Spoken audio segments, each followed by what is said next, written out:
Hello, xin chào tất cả các bạn đã quay trở lại với kênh của Văn Hóng Vlog và mình là Văn Hóng Lazada. Và có thể nói rằng hôm nay là một ngày rất vui đối với cái channel của mình. Và hôm nay thì cái kênh của mình thì cũng đạt mốc là 100.000 lượt sub và cũng đã nhận được nút bạc rồi. Có thể nói là một cột mốc hết sức là quan trọng. Và hôm nay chúng ta cùng review xem nút bạc của kênh Văn Hóng Lazada thì xem nó như thế nào nhé.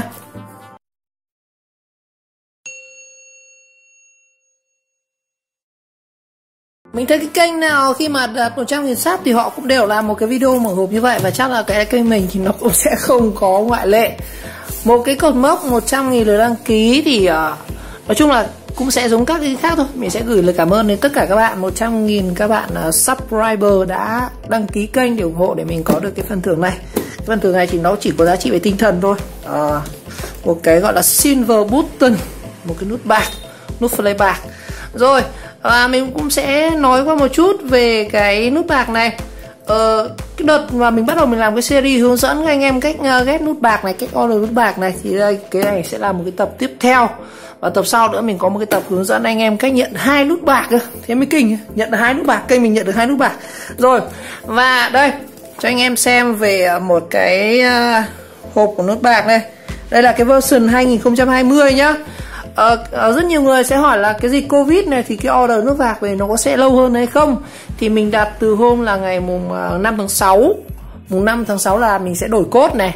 Và đến ngày mùng 8 tháng 6 là sẽ có processing, tức là họ mất 3 ngày để họ in viết các thứ lên cái nút này. Và đến ngày mùng 8 thì đã chuyển cho bên vận chuyển là UPS.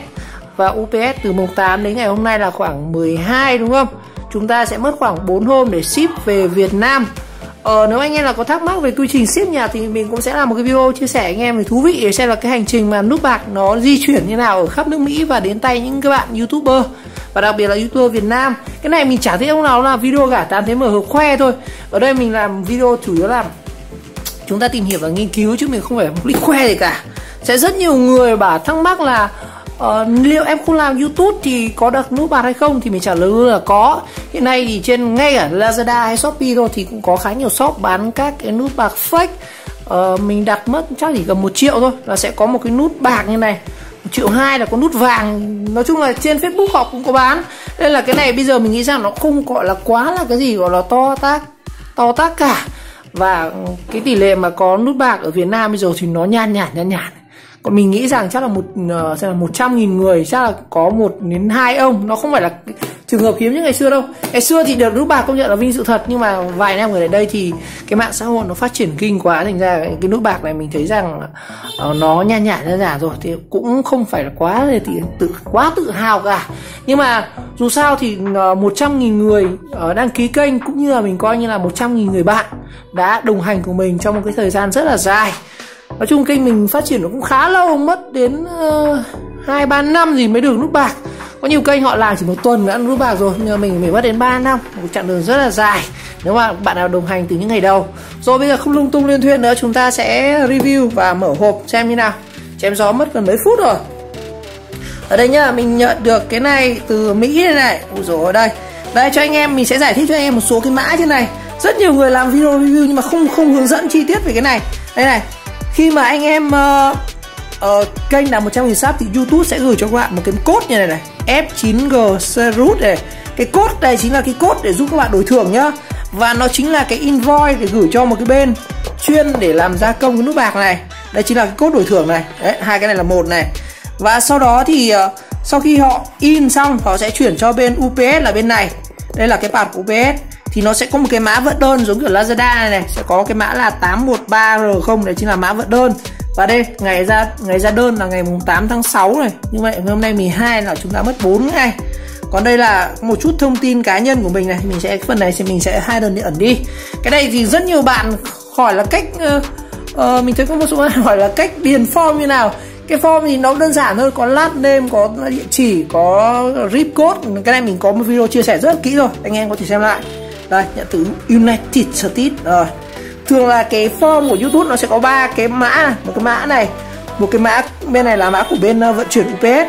Và đây một cái mã kiểm dịch ODC nữa này. Đó, hết rồi. Nhìn hộp trông nát anh em ạ. Nhìn cũng khá là đây. Mình thấy hộp có khi là còn tệ hơn cả Lazada, Shopee vận chuyển này.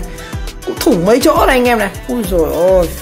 Cái này thì không phải là lỗi của YouTube mà bên vận chuyển nha anh em, của bên UPS chuyển về Mỹ, nó cũng đi qua rất nhiều tiểu bang của Mỹ, xong đến Incheon Hàn Quốc rồi mới về Việt Nam. Bây giờ mình sẽ mở hộp ra chúng ta review nào.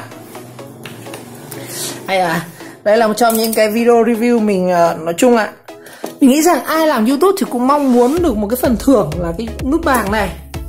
Nó không có ý nghĩa về tiền bạc nhưng mà nó sẽ có ý nghĩa rất lớn về để kỷ niệm, một cái kỷ niệm chương, một cái cúp đó. Mình coi nó cũng chỉ như một cái hộp hàng ở trên Lazada thôi, không khác gì. Mở đến mấy trăm hộp rồi. Cái này nó cũng bình thường thôi anh em ạ, cũng xem nhiều video mở hộp rồi mà. Đây, bọc cũng đấy, chúng ta xem nhá. Mở xem nào, chỗ này nó kẹt anh em ạ. Rồi, xem nào.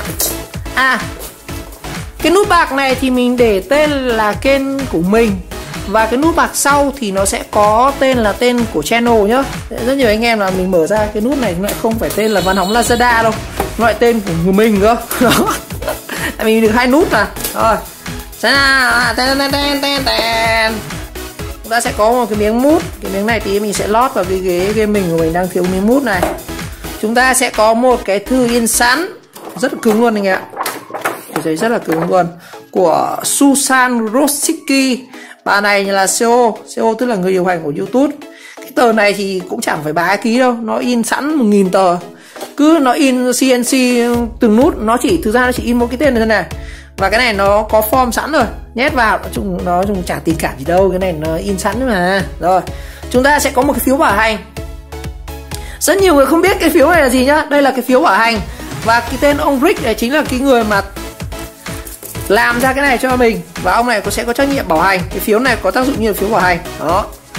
Đại khái là chúc mừng bạn được một cái gì đấy chả hiểu tiếng Anh như vậy.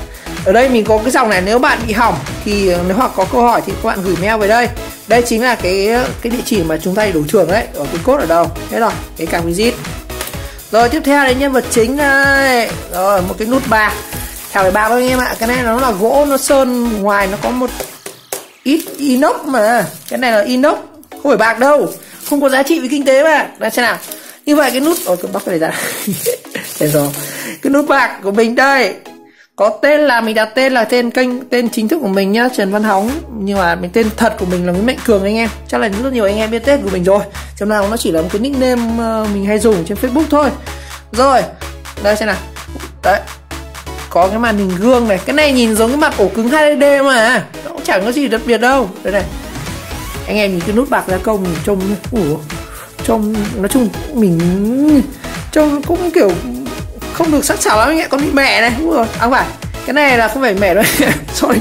Mà đằng sau thì họ có lót cho mình một cái miếng nhung này. Miếng nhung. Đó. Cái này làm cái dao thái thịt cũng được. Và đây thì sẽ có 2 cái lỗ này để cho anh em có thể treo tường.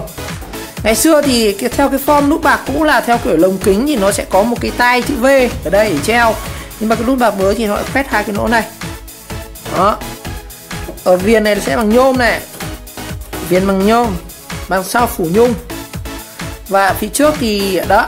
À, một lưu ý nữa anh em là khi mà anh em order nút bạc này thì mình không cần nhất thiết phải order theo tên của channel.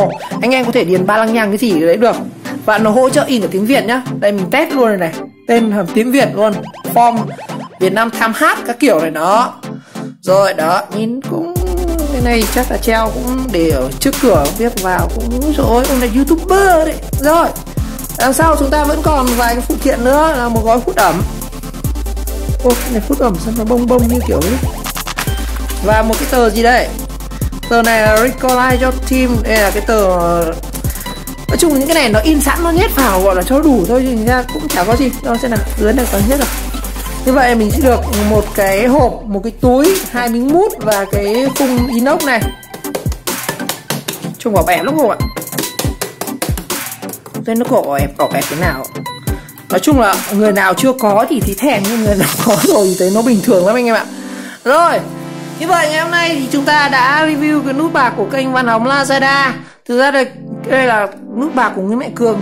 Cái nút bạc của Văn Hóng Lazada thì chắc là phải mấy hôm nữa, nói về một tuần nữa mình sẽ làm một video nữa. Chúng ta thử so sánh 2 nút bạc. Rồi một lần nữa cảm ơn tất cả các bạn, 1.000 bao nhiêu nhỉ? 100.000 các bạn đã đăng ký ủng hộ kênh Văn Hóng Lazada. Một lần nữa xin cảm ơn tất cả các bạn đã luôn đồng hành. Xin chúc các bạn nhiều sức khỏe, may mắn và thành công. Và trong chặng đường sắp tới thì mình cố gắng sẽ làm nhiều video hay, ý nghĩa và bổ ích hơn. Các bạn nhớ like, subscribe của kênh và chờ đón các video tiếp theo. Xin chào và hẹn gặp lại nha. Xin chào.